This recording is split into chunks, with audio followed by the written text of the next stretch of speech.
I hope in 5 years' time to see that some of the most innovative, community-based, integrated, visionary things that happen under NDIS will happen within and because of Aboriginal communities.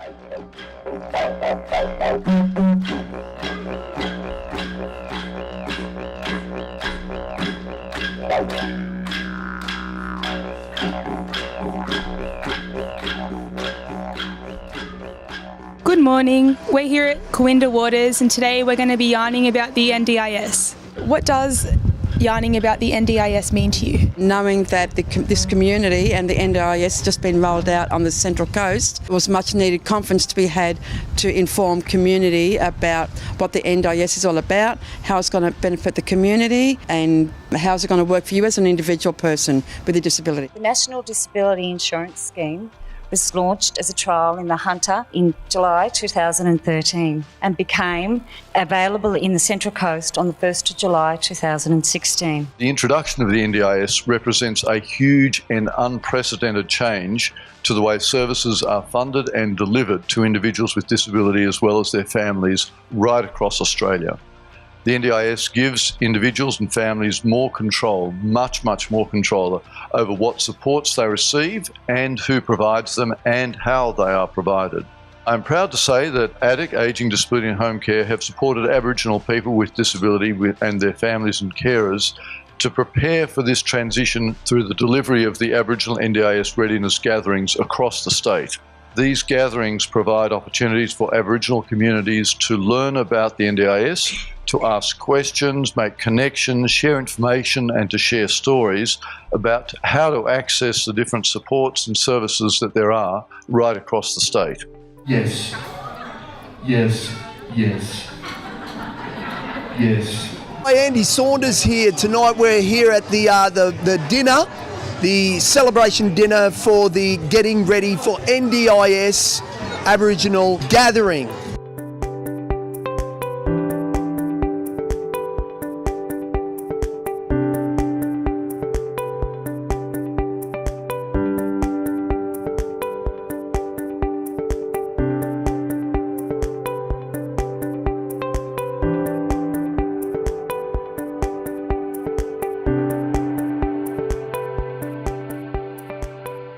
We had some really special guests and exciting speakers today. Our vision is to ensure that all Aboriginal and Torres Strait Islander people have access to culturally appropriate transport. I'm finding myself a lot happier and yeah, I'm all for it. I think it's great.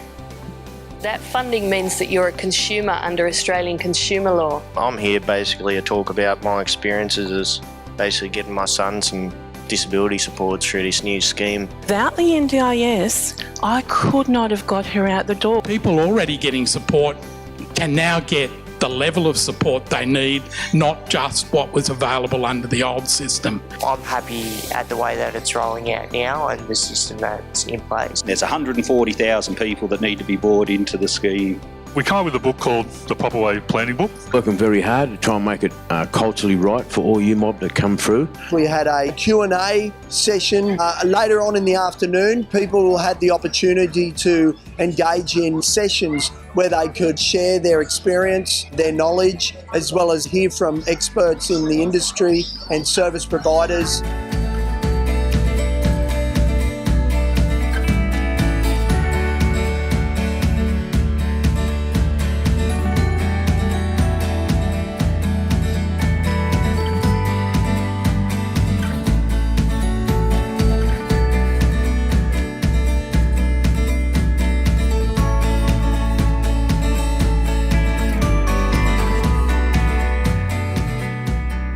I have Owen here and he's going to tell us a little bit more about what's going on in his circle, pre-planning.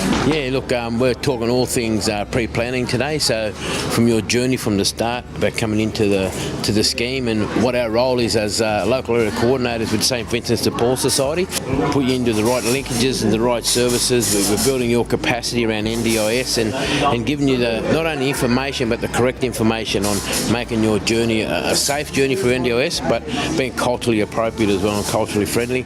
It was a really, really informative day, and I think everyone who was involved here today got as much information as they needed, and if they didn't, there will be opportunities for them tomorrow to ask questions. What is disability?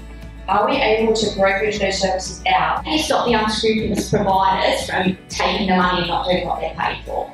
Is there a category for culture for the NDIS? No, there's not a specific category for culture, but certainly culture is taken into consideration when it comes to service provision. So when you're choosing a service provider, it's really important that you choose a service provider that meets your cultural needs. Is there any other questions you would have about today? There's a few more questions, but there are so many sessions on and so many people available to answer those questions. I think today was very beneficial, and it's good to hear the good stories. And it was really good to hear that it really worked out for your mum, and I was really stoked on that.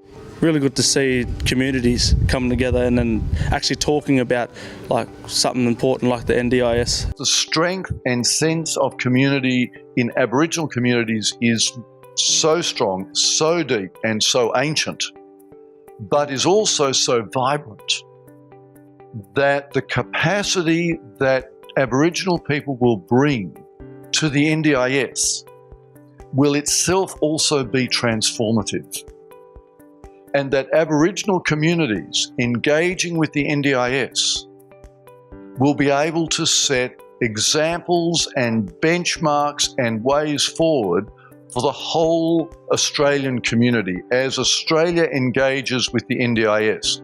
And as we see Australia with the NDIS fully there, we will see Australia not only becoming more inclusive of people with disability, will learn to become more inclusive of all people.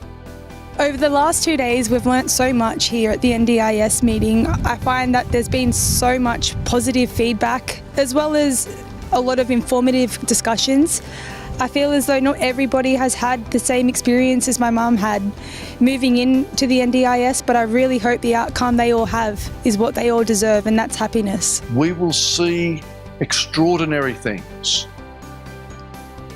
and Aboriginal communities will be the leader of those changes.